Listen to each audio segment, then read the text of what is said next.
Hello friends, कैसे हो आप सब? Hope you all are doing very good. यहाँ पे बेटा हम क्या करने वाले हैं, अभी हम करने वाले हैं वेयर हाउसिंग चैप्टर जो है हमारा, उसका रिवीजन करने वाले हैं। क्विक रिवीजन हमारा चल रहा है, ठीक है। यहाँ पे ये रिवीजन बुकलेट आपके पास नहीं है तो आप icleak.com से बिल्कुल डाउनलोड कर सकते हो, ठीक है। सो वेयर हाउसिंग बेटा, गुड्स हमने क्या किया, इंपोर्ट किया। बाहर से हमारे गुड्स आए, इंपोर्ट कर रहे हैं हम अपने गुड्स को। हमारे पास जगह नहीं है फॉर एग्जाम्पल कि हम कहाँ पे अपने गुड्स को रखें, या फिर हमारे पास इतना पैसा नहीं है कि हम अभी सारी कस्टम्स ड्यूटी पे कर पाए, या कोई भी रीजन हो सकता है। तो गवर्नमेंट ने क्या दिया हुआ है, आपको दी हुई है वेयर हाउसिंग फैसिलिटी। आप क्या कर सकते हैं, वेयर हाउस में आप चाहे तो आपके गुड्स क्या कर सकते हैं, आप वेयर हाउस में रख सकते हैं, वेयर हाउस में रख सकते हैं। और जब आप क्लियर करोगे उस टाइम आप ड्यूटी पे करो और यहाँ पे क्या कर सकते हो, आप गुड्स को क्लियर कर सकते हो, ठीक है। तो पढ़ेंगे वेयर हाउसिंग के प्रोविजन। अगर यहाँ पे the imported goods after landing may be allowed to be remove to warehouse without payment of custom duty. जब आप वेयर हाउस में गुड्स रख रहे हो उस टाइम कोई कस्टम ड्यूटी पे करने की जरूरत नहीं। जब आप क्लियर करोगे उस टाइम आपको यहाँ पे क्या करना पड़ेगा, यहाँ पे कस्टम्स ड्यूटी पे करनी पड़ेगी, ठीक है। आपने गुड्स बहुत सारे इंपोर्ट क्यों किया, आप पूछोगे। हो सकता है कि आपको फ्रेट इकोनॉमिकल पड़ रही होगी तो आपने उतनी क्वांटिटी इंपोर्ट कर ली, बट यहाँ पे आपके पास इतने पैसे नहीं कि आप कस्टम ड्यूटी अभी पे कर पाओ। तो आप क्या कर सकते हो, आपको जितना जितना रिक्वायर्ड है आप उतना उतना भी क्लियर कर सकते हो। Duties at paid at the time of clearance from the warehouse में आप क्या कर सकते हो, ड्यूटी पे कर सकते हो। अब ये फैसिलिटी यूज करने के लिए इंपोर्टर को क्या कुछ कंसिडरेशन यहाँ पे क्या पे करनी पड़ेगी, तो उसको बाइंड करना पड़ेगा अपने आप को, क्या, himself to pay to the government a sum equal to thrice the amount of duty determined. उसको एक बॉन्ड यहाँ पे एग्जीक्यूट करना पड़ेगा, कितने अमाउंट का, thrice the amount of total duty determined along with the surety security। जैसे भी रिक्वायर्ड होगी वो सिक्योरिटी श्योरिटी के साथ उसको क्या करना पड़ेगा, यहाँ पे बेटा अपना एक बॉन्ड यहाँ पे फाइल करना पड़ेगा और उसको अग्री करना पड़ेगा कि भाई मैं ड्यूटी पे करूंगा जब मैं गुड्स क्लियर करूंगा वेयर हाउस से, ठीक है। उस टाइम पे मुझे क्या करूंगा, मैं उस टाइम पे ड्यूटी पे करूंगा। जो इंपोर्टर को अपने कुछ वेयर हाउस करने हैं, सबसे पहले यहाँ पे वो क्या करेगा, फाइल करेगा एक into bond bill of entry. Bill of entry warehousing के लिए क्या करेगा, एक into bond bill of entry वो फाइल करेगा यहाँ पे, ठीक है। बॉन्ड एक यहाँ पे एग्जीक्यूट करेगा। वो जो बॉन्ड किस लिए एग्जीक्यूट करते हैं, यहाँ पे to cover the risk of जो भी कस्टम ड्यूटी इंटरेस्ट पेनल्टी की। बॉन्ड एग्जीक्यूट करने के बाद इंपोर्टर को यहाँ पे एग्जीक्यूट किया इंपोर्टर ने, तो असेसिंग ऑफिसर क्या करेगा, उसको परमिट करेगा, ठीक है भाई आप बिना पेमेंट ऑफ ड्यूटी के गुड्स को डिपॉजिट कर दो वेयर हाउस में। तो क्या किया आपने, आपके गुड्स आए, आपने क्या किया यहाँ पे बेटा, सबसे पहले आपने into bond bill of entry यहाँ पे फाइल किया है, ठीक है। आपने बॉन्ड एग्जीक्यूट किया, श्योरिटी सिक्योरिटी जो भी रिक्वायर्ड है वो आपने यहाँ पे दी है। और उसके साथ साथ क्या हुआ है, यहाँ पे ऑफिसर को लगा कि ठीक है कोई दिक्कत नहीं है, तो ऑफिसर क्या कर देगा, आपका यहाँ पे अलाउ कर देगा कि ठीक है आप गुड्स को डिपॉजिट कर दो वेयर हाउस में without payment of duty. Importer को जब गुड्स क्लियर करने तब उसको क्या फाइल करना पड़ेगा, x bond bill of entry उसको यहाँ पे फाइल करना पड़ेगा। ड्यूटी वो पे करेगा और उसके बाद ऑफिसर पास कर देगा क्या, order for clearance of goods from warehouse से उसके बाद ऑफिसर यहाँ पे ऑर्डर क्या पास कर देगा, ठीक है भाई आप क्या कर सकते हो, आपने ड्यूटी पे कर दी, आप गुड्स क्लियर कर सकते हो, ठीक है। ये तो एकदम बेसिक डिस्कशन हुआ। आप देखेंगे कौन कौन से टाइप ऑफ वेयर हाउस होते हैं, 3, public warehouse, private warehouse, special warehouse. Public warehouse, private warehouse, special warehouse, ये तीनों भी क्या है, साइट या बिल्डिंग है बेटा जो कि लाइसेंस करता है कौन, प्रिंसिपल कमिश्नर ऑफ कस्टम यहाँ पे, या कमिश्नर ऑफ कस्टम जो साइट या बिल्डिंग को लाइसेंस किया कि भाई ये पब्लिक वेयर हाउस रहेंगे, ये प्राइवेट रहेंगे, ये स्पेशल वेयर हाउस रहेंगे, ठीक है। अब सबसे पहले पब्लिक वेयर हाउस की बात करेंगे। पब्लिक वेयर हाउस में ड्यूटीएबल गुड्स डिपॉजिट कर सकते हैं, ड्यूटीएबल गुड्स डिपॉजिट कर सकते हो। प्राइवेट वेयर हाउस में ड्यूटीएबल गुड्स किसके इंपोर्ट किया है, जो लाइसेंसी ने उसको डिपॉजिट कर सकते हो, ठीक है। और ये क्या रहते हैं, पब्लिक और प्राइवेट दोनों भी वेयर हाउस जो है बेटा रिकॉर्ड बेस्ड कंट्रोल में रहते हैं। कस्टम ऑफिसर के पास ऐसे वो ताला वाला यहाँ पे कंट्रोल नहीं होता है, उसके पास रिकॉर्ड के बेसिस पे, रिकॉर्ड्स पे कंट्रोल होता है। स्पेशल वेयर हाउस में जो ड्यूटीएबल गुड्स नोटिफाई करे सीबीआईसी ने जो ड्यूटीएबल गुड्स नोटिफाई किए वो वहां डिपॉजिट कर सकते हैं। और वो किसके कंट्रोल में रहेगा, it remains under physical record control of proper officer under the customs law में रहेंगे। तो इससे 3 टाइप के वेयर हाउसेज है, public, private, special warehouses हमने देखा, ठीक है। अब यहाँ पे आपको जो लाइसेंस मिला है क्या वो कैंसिल हो सकता है, बिल्कुल। आपने कॉन्ट्रावेन किया कोई भी provisions of the customs law तो ऑब्वियसली आपका क्या होगा, यहाँ पे लाइसेंस जो आपको दिया गया है वो कैंसिल किया जा सकता है। सो लाइसेंस कैन बी कैंसिल अगर लाइसेंस ही क्या करता है, कॉन्ट्रावेन करता है any of the provisions of custom law या ब्रीच करता है कोई भी कस्टम यहाँ पे कंडीशंस लाइसेंस की, तो ऑब्वियसली ऑब्वियसली उसका लाइसेंस कैंसिल किया जा सकता है। लाइसेंसी को एक obviously reasonable opportunity of being heard देनी ही है। Principle of natural justice follow होता है इनडायरेक्ट टैक्सेस में। जब तक पेंडेंसी चल रही है बेटा यहाँ पे कैंसिलेशन की, तो ऑपरेशन जो भी है वेयर हाउस के वो सस्पेंड हो जाएंगे, और सस्पेंशन के टाइम पे, यहाँ पे सस्पेंशन के टाइम पे क्या होगा, कोई भी नए गुड्स आप डिपॉजिट नहीं कर सकते वेयर हाउस में। जो गुड्स है वो वहां पे आपके ठीक है अभी है, वो वेयर हाउसिंग प्रोविजन से गवर्न होंगे, बट कोई भी नए गुड्स आप यहाँ पे वेयर हाउस में डिपॉजिट नहीं कर सकते during the period of suspension. जहां लाइसेंस आपका कैंसिल हुआ, जो गुड्स वेयर हाउस थे आपके, उसको आप क्या करोगे भाई, दूसरे वेयर हाउस में लेके जाओगे, रिमूव करोगे इस वेयर हाउस से, दूसरे वेयर हाउस में लेके जाओगे, या होम कंजम्पशन के लिए क्लियर करोगे, या होम कंजम्पशन के लिए यहाँ पे क्लियर करोगे जब भी आपका लाइसेंस कैंसिल हो जाता है। और आपको गुड्स कितने दिन में रिमूव करने, 7 डेज के अंदर अंदर, 7 डेज के अंदर अंदर आपके गुड्स रिमूव हो जाने चाहिए। ठीक है, वेयर हाउसिंग बॉन्ड। अब यहाँ पे जो इंपोर्टर यहाँ पे कुछ इंपोर्ट कर रहा है, उसने क्या करना है, इंपोर्टर को फर्निश करना है भाई बॉन्ड। हमारी बात हुई है ऑलरेडी, ठीक है। 2 टाइप के बॉन्ड होते हैं भाई, एक स्पेसिफिक कंसाइनमेंट के हिसाब से हो सकता है, या कोई जनरल बॉन्ड भी ऑफिसर आपको परमिट कर सकता है। सो इंपोर्टर को क्या करना है, he has to furnish warehousing bond plus security for warehousing goods और for transferring goods from one warehouse to another without paying custom duty.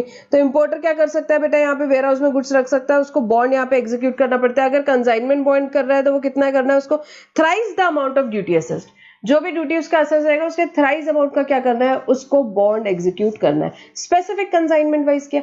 या उसको लग रहा है कि नहीं यहाँ पे एसीडीसी ने परमिशन दी तो एक जनरल बॉन्ड भी कर सकता है। वो जनरल बॉन्ड ACDC में permit importer to execute general bond in respect of goods warehoused within a specified period. ठीक है, तो किस बेसिस पे करेगा, ACDC देखेगा अच्छा भाई पिछले पीरियड में आपका कितना इंपोर्ट है, आपका एक्सपेक्टेड यहाँ पे इंपोर्ट्स आगे के पीरियड में क्या है, एक्सपेक्टेड रेवेन्यू क्या है, उसके बेसिस पे ऑफिसर आपको बताएगा और आप एक जनरल बॉन्ड भी एग्जीक्यूट कर सकते हो एक पर्टिकुलर पीरियड के लिए, ठीक है। सो ये हुई वेयर हाउसिंग बॉन्ड की बात। Now period for which goods में रिमेन इन वेयर हाउस। अब आपके गुड्स वेयर हाउस में आ गए, आपके गुड्स वेयर हाउस में आने के बाद कितने पीरियड तक के आपके गुड्स वेयर हाउस में रह सकते हैं। सो गुड्स को किसके लिए भाई, time period for different class of goods में warehouse is given here.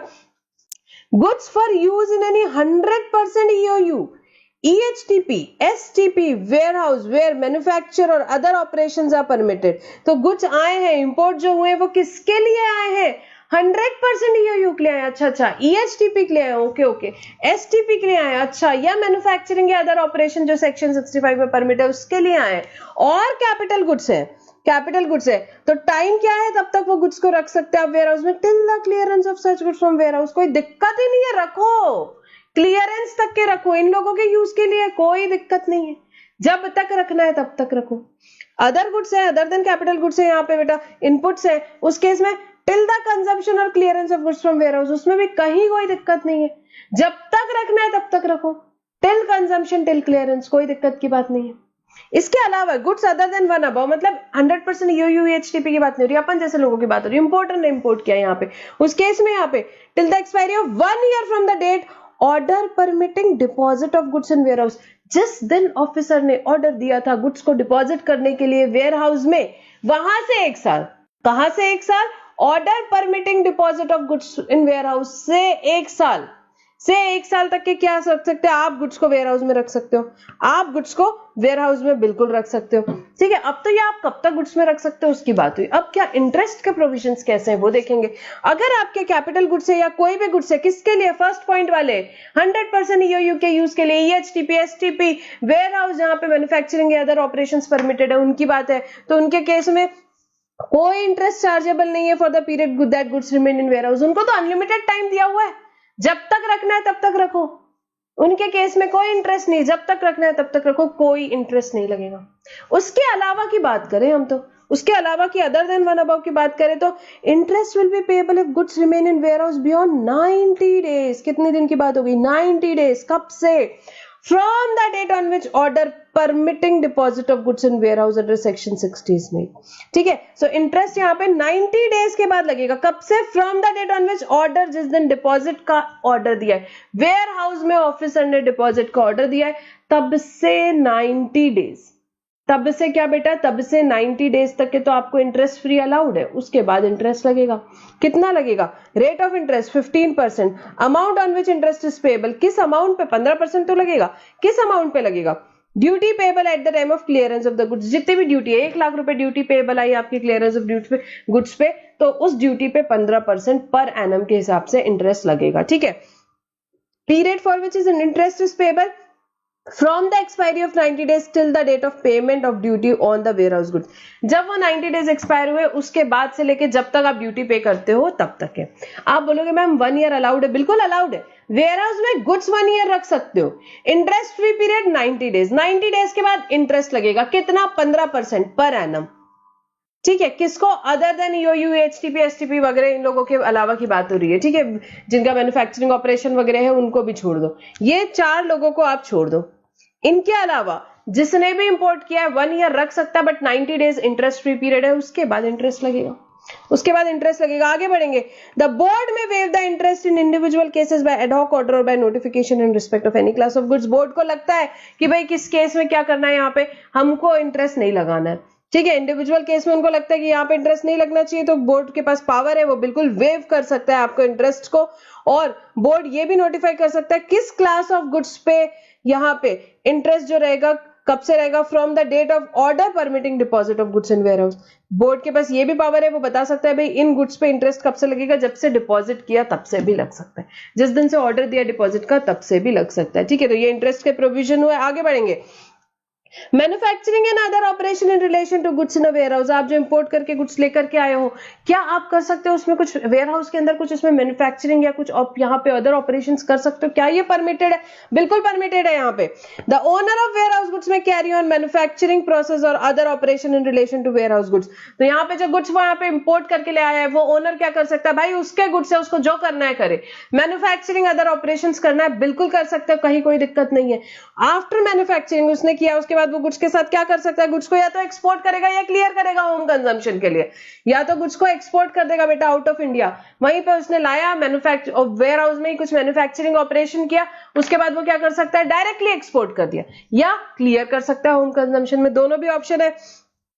Duty आपकी पूरी तरह से रेमिट हो जाएगी अगर गुड्स जो रिजल्ट हुए ऑपरेशन से वो एक्सपोर्ट हो गए। ऑब्वियसली एक्सपोर्ट कर दिया आपने गुड्स को, तो उस केस में आपकी जो भी इंपोर्ट ड्यूटी थी, इंटरेस्ट, फाइन, पेनल्टी जो भी थी, if any are payable only if the resultant and imported goods are cleared in domestic market.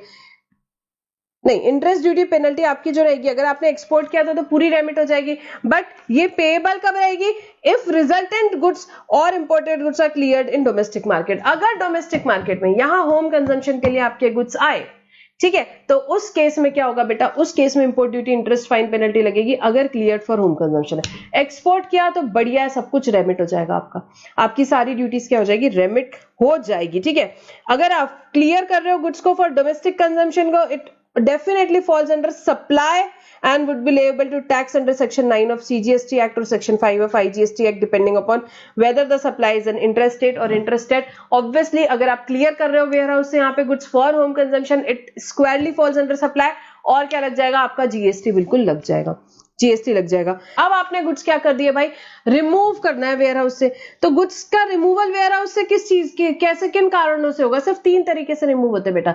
या तो एक वेयर हाउस से दूसरे वेयर हाउस जाएंगे, या क्लियरेंस फॉर होम कंजम्पशन होगा, या क्लियरेंस फॉर एक्सपोर्ट होगा, और कुछ नहीं होगा। क्या करोगे भाई? गुड्स को या तो इस वेयर हाउस से दूसरे वेयर हाउस में आप यहाँ पे ट्रांसफर करोगे, या क्लियर करोगे आप होम कंजम्पशन के लिए, या एक्सपोर्ट कर दोगे, एक्सपोर्ट कर दोगे। ये 3 तरीकों से आपके गुड्स क्या हो सकते हैं? रिमूव हो सकते हैं वेयर हाउस में, वेयर हाउस से।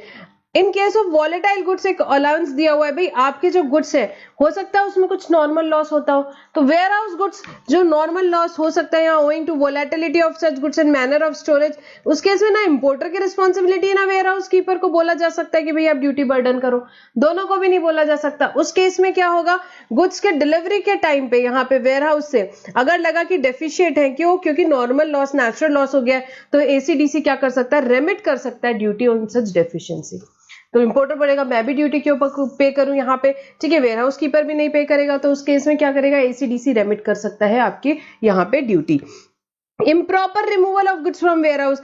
अब वेयर हाउस गुड्स को कैसे रिमूव कर सकते हैं? हमने देखा था 3 ही तरीके हैं यहाँ पे, यहाँ सेक्शन 67 to 69 में दिया हुआ है, जो एक वेयर हाउस से दूसरे वेयर हाउस, या एक्सपोर्ट, या क्लियरेंस फॉर होम कंजम्पशन, ठीक है। यही तरीके हो सकते हैं. So warehouse goods can be remove from warehouse only in situation stipulated under 67 to 69. It follows that warehouse goods can not be removed otherwise. उसके अलावा किसी भी तरीके से वेयर हाउस गुड्स को रिमूव नहीं किया जा सकता है. Section 71-72 provides for prohibition and penal action thereon.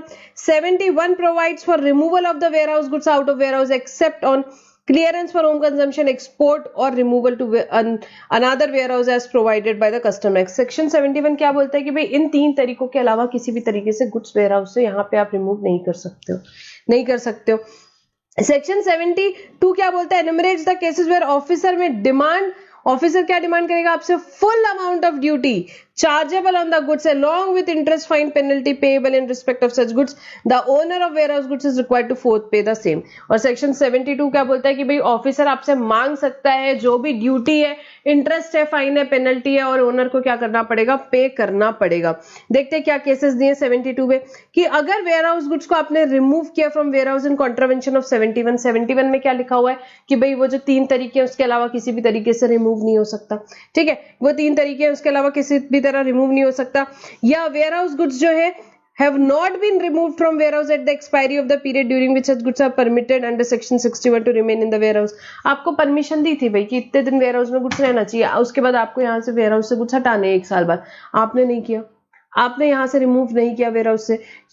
और third, where any goods in respect of which bond आपने एग्जीक्यूट किया था and which has not been cleared for home consumption or export are not duly accounted to the satisfaction of proper officer. proper officer satisfied नहीं है यहाँ पे. ठीक है, तो आपने बॉन्ड एग्जीक्यूट किया था पर गुड्स ना तो होम कंजम्पशन के लिए क्लियर हुए ना एक्सपोर्ट के लिए अकाउंट फॉर हुए, जो भी ऑफिसर के सेटिस्फेक्शन है उस पर. तो ये तीनों भी केसेस पे क्या बोला जाएगा? Improper removal from warehouse, और ऑफिसर आपसे ड्यूटी मांगेगा.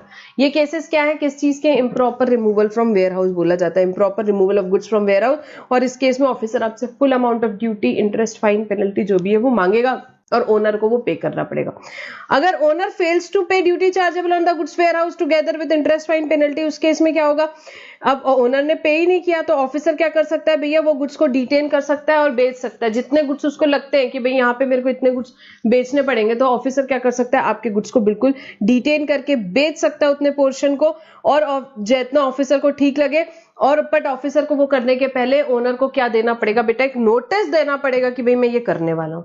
नोटिस देने पड़ेगा कि भाई मैं ये वाला एक्शन लेने वाला हूं, यहाँ पे आप ड्यूटी पे कर दो, नहीं तो मैं ये एक्शन लेने वाला हूं. ठीक है, so these were the 3 cases of improper removal from warehouse. यहाँ पे आप गुड्स को रिमूव कर रहे हो, इम्प्रॉपर रिमूवल बोला जाता है. और इस केस में आपको क्या करना पड़ेगा? ओनर को ड्यूटी पे करनी पड़ेगी along with interest, fine, penalty. नहीं करता है तो ऑफिसर क्या करेगा? डिटेन करके बेच देगा बेटा आपके गुड्स को. ठीक है, सो बेटा ये था, बहुत हमने शॉर्ट में फटाफट पढ़े, सारी इंपॉर्टेंट चीजें हमने वेयर हाउसिंग चैप्टर से रिलेटेड पढ़ी. एंड यहाँ पे हम हमारा ये चैप्टर का रिविजन कंप्लीट करते हैं बेटा. Thank you for now.